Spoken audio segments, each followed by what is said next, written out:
Bonjour, bienvenue à JM La Terre. Je m'appelle Jean-Marie, donc Jean-Marie qui fait de la terre et qui habite en Haute-Savoie, ça donne JM La Terre. Bienvenue dans mon atelier. Comme j'ai mis sur mon site, je me considère comme un jeune potier malgré les apparences. Je me suis lancé dans la poterie il y a grosso modo 4-5 ans. Ouais, 4 ans et quelques. Après 25 ans dans l'industrie. Pourquoi, je sais pas. J'ai arrêté l'industrie, je sais pas trop pourquoi. C'était bien, mais voilà, on n'a qu'une vie et passer à autre chose, quoi. Alors tout ce qu'on fait en poterie, c'est à base d'argile. L'argile, c'est ce qui colle aux bottes dans les champs. Et il y a 3 grosses familles d'argile: la faïence, le grès, la porcelaine. Je fais du grès et c'est du culinaire, de l'utilitaire, c'est de la vaisselle, quoi, pour faire court. Le grès est un peu entre la faïence et la porcelaine, c'est un intermédiaire, on va dire, c'est cuit à 1260-80 degrés.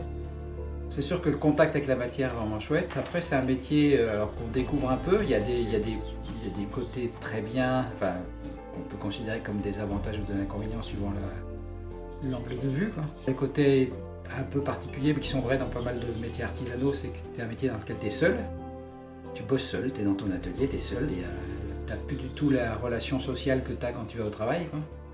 Après, tu retrouves une relation sociale quand tu vas vendre, quand tu vas sur les marchés, ou des choses comme ça, ou quand les gens viennent. C'est aussi un métier qui est plus varié que ce qu'on croit. Il y a le façonnage des pièces, c'est une chose, c'est ce que les gens voient, et c'est le côté un petit peu impressionnant, un petit peu magique des choses. Mais il y a plein d'autres choses, il y a un peu de chimie, comme j'avais fait un peu de chimie dans le temps, il y a un peu de chimie avec tous les émaux.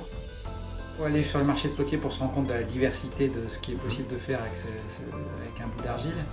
On peut faire de la sculpture, on peut faire de l'artistique, on peut faire des vases, on peut faire plein de trucs, des personnages, etc.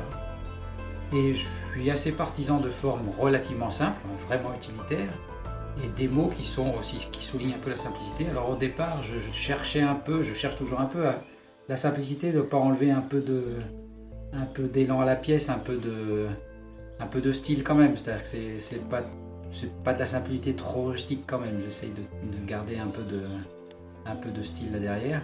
C'est long, c'est très long, je fais du tour, et l'apprentissage du tournage est quand même une technique qui est longue, qui est assez ingrate d'une certaine façon. Avant de maîtriser un petit peu, il faut 6 mois, 1 an, et puis on maîtrise jamais complètement, quoi. Et j'ai appris avec des potiers dans la région. En particulier, été chez un potier avec les bains pendant plusieurs mois. On ne peut pas partir tout seul. Le tour prend grosso modo un peu plus d'un tiers du temps de travail, mais je pense pas tout à fait la moitié. Non, je sais pas, venez à l'atelier. Faut venir voir les potiers, non, c'est sympa de venir visiter les ateliers de potiers. Il y en a plein dans la région, mais ça vaut le coup d'aller les voir, leur passer un petit coup de fil et de dire bonjour.